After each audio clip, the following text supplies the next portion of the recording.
Welcome to AI, Government and the Future, a podcast by Corner Alliance. We explore the intersection of artificial intelligence, government and the future with your host, Alan Pentz.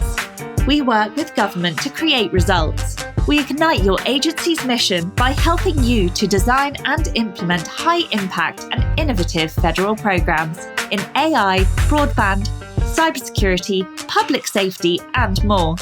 Being a government ally is at the core of all we do. Introducing your host, Alan Pentz.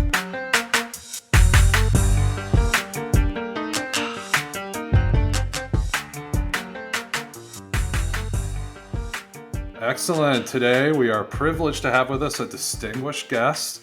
He's at the intersection of AI and ethical data practices. Reggie Townsend is not only the vice president of the data ethics practice at SAS, responsible for leading global initiatives on responsible and equitable AI deployments, but he's also lends his expertise as a committee member of the National Artificial Intelligence Advisory Committee. Through his extensive career, Reggie has been a strong advocate for human-centered AI innovations, ensuring we have the vast capabilities of artificial intelligence serve the greater good while minimizing harm, especially to vulnerable populations. So welcome to the show, Reggie. It's great to have you here. Hey, Alan, thank you. Excellent. So I'd heard you talk before that SAS, the company you work for, serves every cabinet level department and mission critical applications. And so I'd be curious, we focused a lot on the podcast on regulatory issues, and we'll talk a little bit about that. But I'd love to hear you talk about where you see AI going, and particularly in the federal government and the kind of things it's going to be able to do for us rather than to us. Certainly, I'm happy to speak to some of that. We do a lot of work with the government, namely as it relates to making the government more efficient and hopefully more effective. Now, there are some limits to technology. I'm sure we'll get into some of that. But at the end of the day, the technology is there to, do two things. One is to enable our values, right?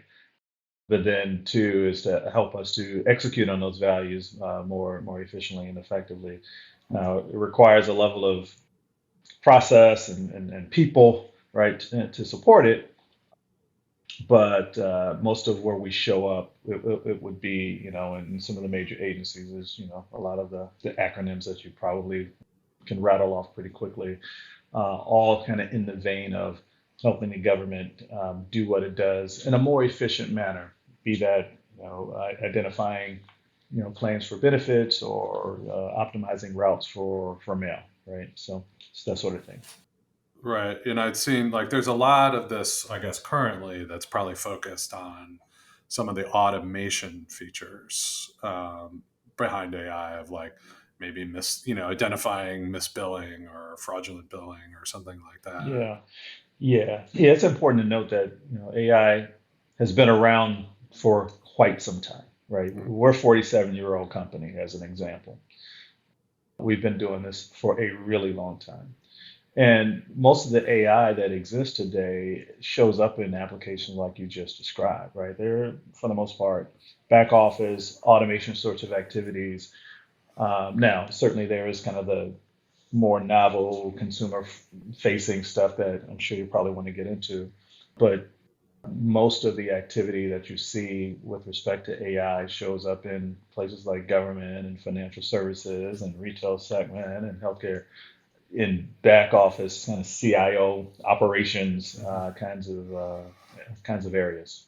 But I guess the future, sort of everyone, as you referenced there, is moving from that back office, right, to really like a policy decision support tool. Is that sort of the idea? So that's a big question, and we have to unravel it a bit. I think the policy conversation comes in as a consequence of some of what we're seeing in the kind of the more predictive side of AI, right? So if you can bucket AI into two buckets, one would be more prescriptive rules-based sort of artificial intelligence. So it says, for a given situation or set of variables, I'm going to apply a heuristic or an algorithm, and then I expect to see a given outcome, or I want to get a general sense for what potential outcomes, plural, might exist. So that's kind of the prescriptive side. But then on the predictive side, it is for that a different set of variables, or perhaps even the same set of variables. What might I expect in the future, right? So think about forecasting is probably an example that everyone would be familiar with. What we're experiencing now with the technology is the ability for the technology to predict some things, namely kind of filling in words, right, on a probabilistic basis. And it quite frankly is freaking us out here, Alan. Like people are like, hey, there's magic in the box, right? I think a lot of the policy related conversation has to do with the predictive nature, and you can see the trajectory of where we might go with predictive capabilities even beyond the large language model stuff that I just kind of cited. You can see how it might have some pretty significant consequences in, say, a financial services setting where you're trying to make a determination over credit worthiness, or in a healthcare setting where you're making a determination over health, right? Depending on the kind of the levels of risk associated with that predictive capability, certainly there is a need to put some policy and procedural expectations in place to make sure at the end of the day that people don't get hurt. In your experience, have you seen sort of a reluctance to engage in AI at that level in the government, and contrast that to the private sector? No, I would actually say on the contrary. I think there is quite a bit of interest. Now, having interest and having the ability to execute are two separate things. But I think there is a significant amount of interest. It is the conversation du jour, right? If you tell people have an opportunity to make your life better by making your work more efficient, making you as a professional more effective, I think most people by and large would say, yeah, sign me up for that. But given the nature of this set of capabilities through artificial intelligence, there does need to be some deliberative activity to take place before implementing, right? And I think that is the place where we are right now, is a fair amount of deliberation, because at a federal government level, as an example, the consequences are tremendous, right? They're highly impactful and at scale. And so before you make changes like that that have that kind of impact, you'd want to be deliberative. Yeah. Right. And I've talked to a few other guests about, there's sort of multiple different things or issues that might arise from AI, and we've kind of talked about, actually the government using it and what that would do, and then there's the issues around the regulatory aspect, but there's also this issue of like citizens and people coming to the government entities are going to start using AI. So has the government been thinking through issues like, hey, say some company goes out and figures out 1 million cures for every disease and they flood the FDA, or something in that way, where like the deluge coming in from outside is so large that it's really going to kind of overwhelm parts of the government, or think about that on a state level, right? Or is that sort of a factor in the thinking? Well, to let the folks in the government speak on behalf of what the government is thinking and contemplating, but I think it's safe to say, just as an observer of the space, that yeah, if you're able to produce so many widgets, and you have a agency that is responsible for evaluating those widgets, if you're able to produce more than they are able to evaluate, then they become a bottleneck, right? I don't think that is different than what we experience today. We think about the FDA as an example, and dealing with clinical trials, right? There are a lot of pharma and biotech companies that are trying to get into the trial process, but there is a bottleneck. Now, do we want to make that agency more efficient so they can process all of these submissions? Well, sure, that seems to make sense if the end goal is to be able to release therapies to the marketplace that help people get rid of certain disease states, right? So that only makes sense. Now, if the argument is that artificial intelligence is going to increase the output of those pharma and biotech companies such that the FDA can't keep up, then it'll stand the reason that the FDA probably ought to have some equivalent evaluative capabilities, right, so that it can keep up. Again, I think that's an age-old problem, but I don't know that there is a way out of that we would prefer, right? You want to have some body, in this case, agency, doing some level of due diligence as a matter of reconciling what the people who are incentivized to get product to market really quickly for profit. Right. You want to be able to balance that out with some objective criteria to ensure that in their haste that they don't inadvertently hurt people. Right. And I guess the point being that sort of the use of AI will force the use of AI right on the other side. Yeah. And that's gonna cause, I personally think Yeah. gonna cause sort of a disruptive revolution in government, the way government is conducted and regulatory bodies operate, right? Perhaps. They're gonna have to change. Yeah, perhaps. But we've seen this before. Like the use of computers necessitated the use of computers. Use of the internet necessitated use of the internet. So in that regard, we've seen this before. I think the use of AI represents potentially an inflection point as we go into a kind of a new age of computing, if you will.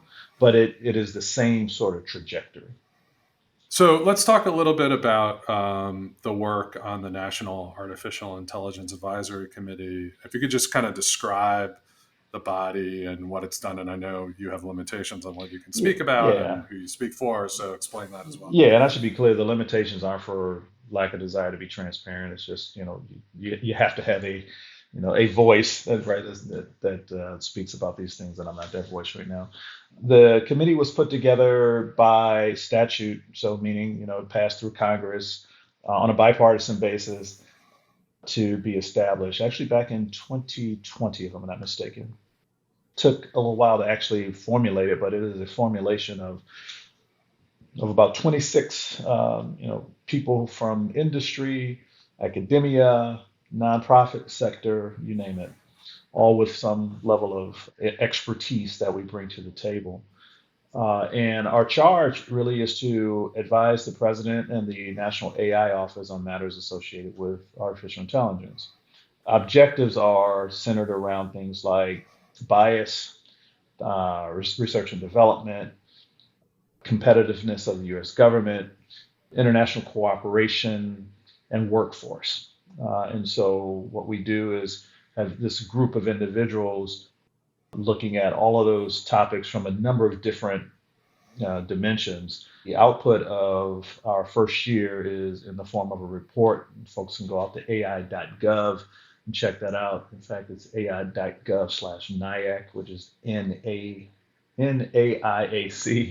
Again, ai.gov. Getting your acronyms down. Yeah, we're talking about government stuff, so there's no shortage of acronyms. My thing is, I'm not a DC guy, so I don't talk DC very well, but I have to keep up with one or two acronyms, and that is probably the one. The output came out in the form of that first year report. We're into our second year now. I'll say sped up a bit after last November, when ChatGPT came out and everybody learned how to spell AI, and so it's just a lot of conversation, as you might expect. And so, under the direction of Department of Commerce, we have been asked to be a little more visible. Been asked to provide our thoughts slightly more rapid pace, and so as a consequence, you'll see some of that activity showing up as well in the form of non-decisional findings and what have you. There is a distinction, and again, I'm not a DC guy, so I'm learning this. There's a distinction between decisions and recommendations that end up going to the president versus things that we just kind of observe and want to make sure that people are aware of. And so we're trying to do our level best to to segregate between those two in the spirit of sharing as much information as quickly as we can, to as many as we can, to allow people to react to that information for the best of their situations. Yeah, that's great. And how does that relate to the AI Bill of Rights? I guess was before the committee, or kind of that was a product of OSTP, I guess. Yeah, that was out of OSTP. That activity was done independent of us. However, what you'll find in reading through our report are references to things like Bill of Rights, things like the NIST Risk Management Framework, and so on. So there are a lot, as you might imagine, a lot of activities in the government going on with respect to artificial intelligence. The National AI Initiative Office has the role of attempting to corral those activities, and then our reporting into that office as individuals working in our own personal capacities, right, are advising the government. But all of those other activities are activities of the government. So hopefully you appreciate that distinction. Yeah. Yeah. And that's the Office of Science and Technology Policy. I should not be throwing out the acronyms as a Right. DC guy. I need to be careful about that. And they are an advisor to the president through the Office OMB. One thing I'd heard from you that I thought was really interesting, and I've discussed on the podcast a couple of times, is this idea of what are the issues with AI that are sort of near term, and we talk about disinformation, jobs, all these kinds of things, and then these existential threats, right? Like, oh, AI is going to take over the world and kill everybody, right? And you had a pretty good, I think, way of thinking about that. Like you said, if you had 100 people, you'd only have like one or two working on the existential part, right? So if you mind kind of filling that in. Yeah, well, the idea here is that if serious people think seriously about existential crisis, then it is important to hear that argument out, right? I won't dismiss anything at face value. Just, all right, I want to hear it out. Now, for my own evaluation, I've yet to hear any argument that suggests that I should be afraid of artificial intelligence taking over the world, killing, a large majority of people, or anything like that. Like, so while I won't entirely dismiss that there is some existential possibility, I just think that possibility, based on everything that I've heard, and I spent a lot of time listening and trying to learn about this stuff. There's nothing that would suggest to me that this is anything more than a really far remote possibility. Now, even really far remote possibilities, you want to make sure you appreciate what the risk level is. So I would say out of 100 data scientists, I want to put one or two on that issue. Hey, spend a little bit of time. Let me know what's going on, that we can, reasonably expect in the next 25 years. But 25 years is a long time away, right? Now, there are a number of harms and ills, unintended consequences in our society today that we don't have to theorize about. We see, people on our streets without homes. We see the consequences of insufficient economic participation from a number of communities throughout the country. We see gender imbalances, and the list can go on and on and on, right? So, in my thinking, if we're ultimately concerned about humanity, I think we should just be concerned about the humans that are here today, right? And not be so wrapped up about the humans 25, 50 years from now, right? If we're really concerned about humanity, let's use the other 98 really smart out of my example to focus on the ills of today. And so that was the whole idea that you're referencing. And I think it's a great distinction, because you do hear that as sort of, the fear, uncertainty, doubt kind of thing. Mm-hmm. And I'm waiting, until someone comes back from the future and tells us that the machines have taken over. I'm okay. Right. I'm going to keep moving forward, right? Right. So let's go into some of those near-term ills and harms and some of the things you do focus on ethics and data equity. So maybe describe some of that, what that means, and how you're involved. Yeah. Well, I'm going to get a little philosophical with you for a second. We've gone religious, philosophical. We've done the whole thing. So go for it. Right. So you got to start with the idea that everybody is human. You, me, every single individual listening to this podcast, everybody is human. And why is that important? It's because we've seen throughout history when you begin to dehumanize people, then that justifies certain ill treatment toward those people, right? So we start with the premise that we are all human, then that at least puts us in the proper mindset to have the conversation that we're getting ready to have, I think. My space is data ethics, which fundamentally says if you believe, like I do, that data is basically our recorded existence, and equity is the fair treatment of humans, right, by other humans, then we've got a statement that I'll derive that says that data, at the end of the day, should empower people to thrive, right? So it's important to note that fair treatment, equitable treatment, is not the same as equal treatment, right? So equal means everything is the same. Equitable says you get your proportion based on your need, right? If I need to, come up to, par with history, right? Spend time teaching me history, not math, right? I got enough math, right? At the end of the day, data should empower people to thrive. That is my belief. And so we approach here at SAS our work from a data ethics perspective with that idea in mind. Of course, artificial intelligence is like I said, is the conversation du jour, and so we spend a lot of time focusing on that. And at the end of the day, it is about dealing with some of the topics and dilemmas associated with eventually making sure that where data exists, that it is used in a way that helps people to live a better life. So that is, increasing their agency or their independence, increasing their levels of well-being, and of course, doing that in an equitable way. And so there is some amount of issue, right? That the data collection or the data that we have, right, has traditionally probably underrepresented communities, right? And so how do you see what is it that we need to be doing as a society? Like, what kinds of data should we be collecting, and how can we do that in a non-invasive way, I guess?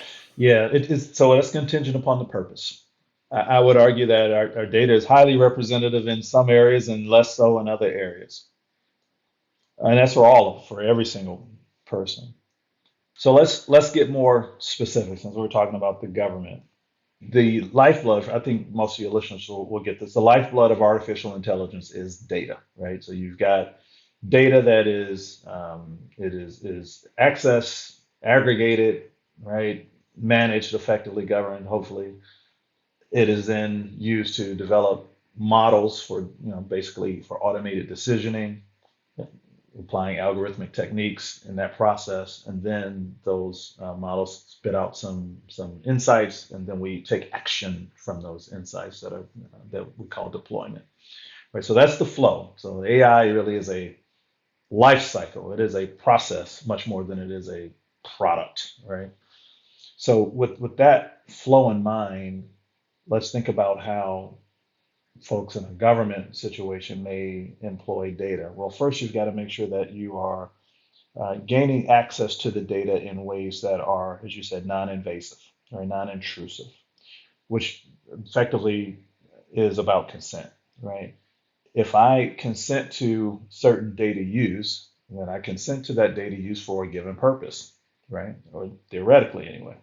Now we can contrast that with what we see, say, in your end user license agreements for any software that you download on your phone or something, right? You basically sign your data away to be used for any number of purposes that you have no idea about. All I wanted to do was play this game, and now I get something back to me from some ad that I had no idea about.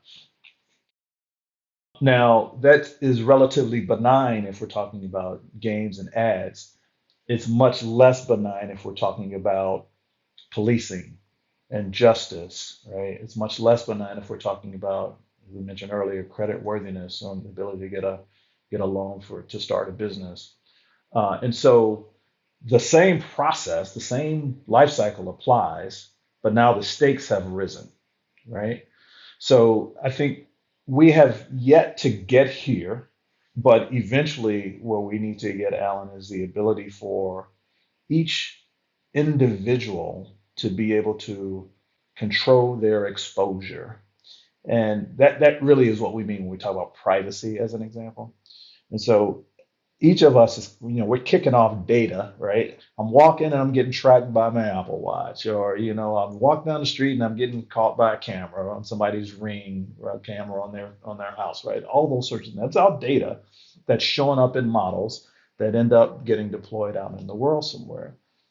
At some point, I predict we need to get to the point at which we are able to independently control our exposure, because that is the first step to trustworthiness, right? So we've got to be able to figure out eventually how we have what I will refer to as personal data sovereignty, where I get to determine how much of my data I'm going to provide to you versus the next podcast, right?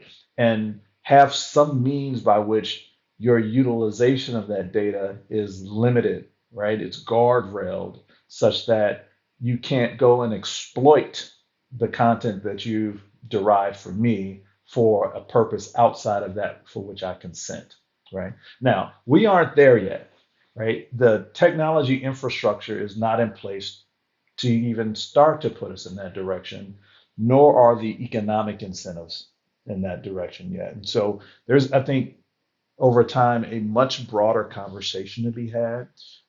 We're seeing the inklings of it. I don't know how much you keep up with what's going on with the large language models and everything, but with the Chat GPT and grabbing all the at least 4% of the internet, and what's happening, you've got authors saying, "Hey, wait a second, I didn't authorize you to take my book, right? You just violated copyright law. I want a piece of that," right? And so there are some inklings of that, of what I'm describing, starting to pop up now, albeit generally at a business to business level. I think if we truly are going to get to a point at which we've got a digitized economy and individuals able and prepared to participate in that digitized economy, one of the key pillars there is going to be personal data sovereignty.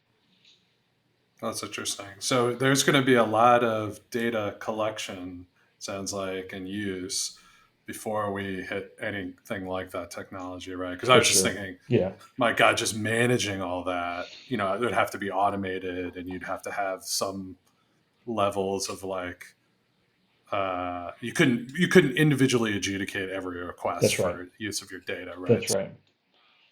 So you've got to have a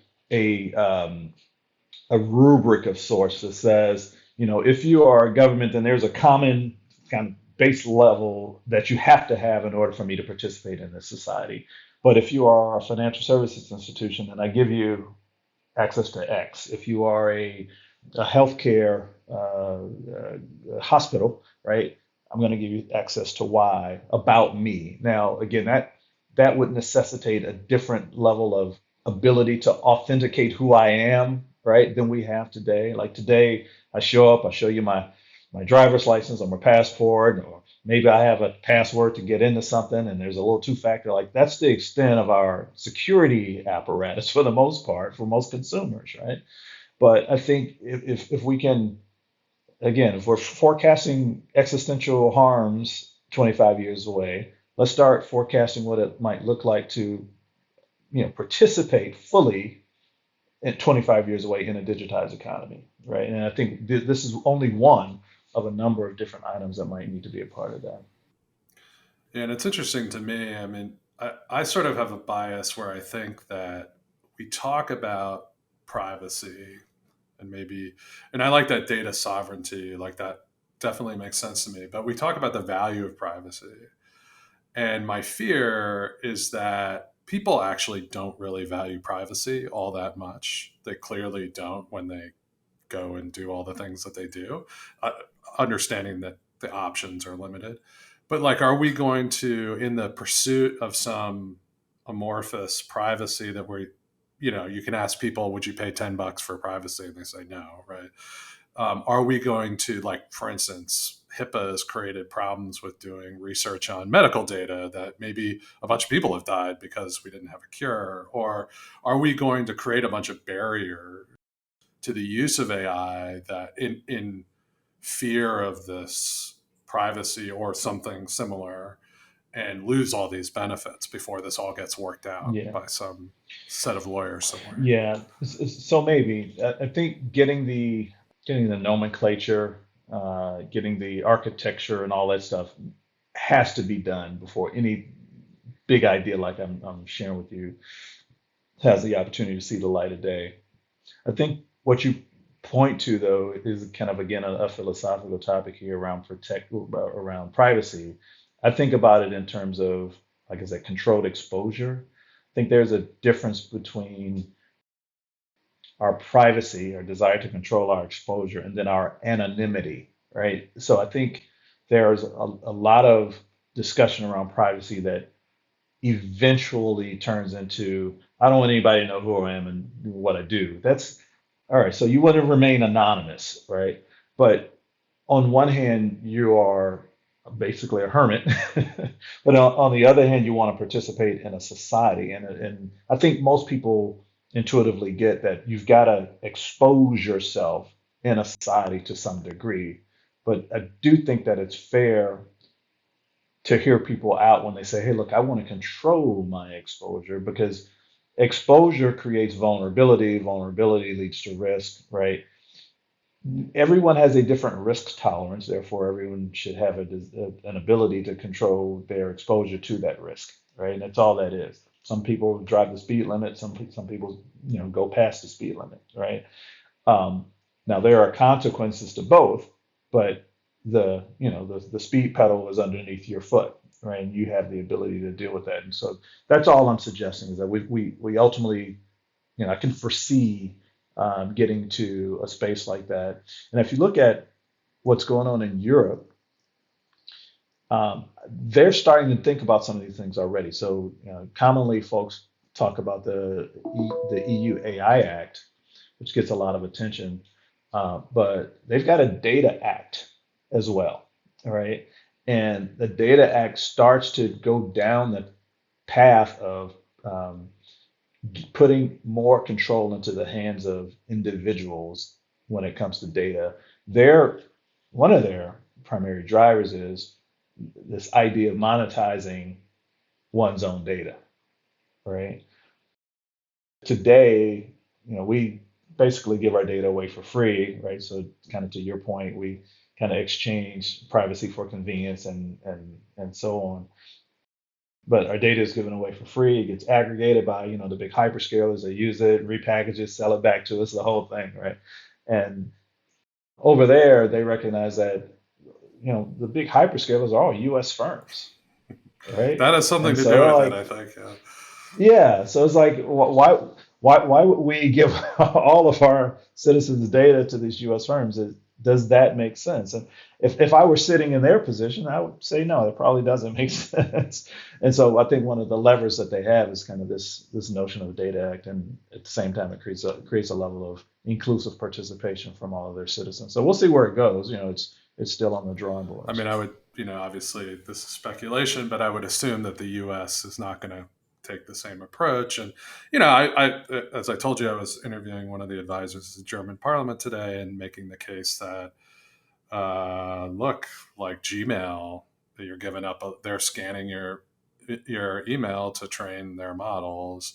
But what a huge benefit. I remember using stuff before Gmail and it was terrible, right? And so the one thing I worry about is that we kill that Gmail because of this. And my hope is that U.S. regulation, and I think what I heard from you is exactly right. This is going to be an evolving process. It takes a long time. And I think walking out and regulating this sector today seems like kind of nuts to me. But, it's going to take some of these, getting the nomenclature down, understanding the value of these things, the pros and cons, and then some of the technology infrastructure to be able to people to make effective decisions like that. Yep. Starts with the principles and values. Eventually, the technology simply enables our values. So I think that's where we started off. Exactly. That's where we'll finish up. So that was great. Thank you, Reggie, for being on, and good luck with your work at SES and with the advisory committee. We appreciate you being on. Thank you. Appreciate it. Awesome.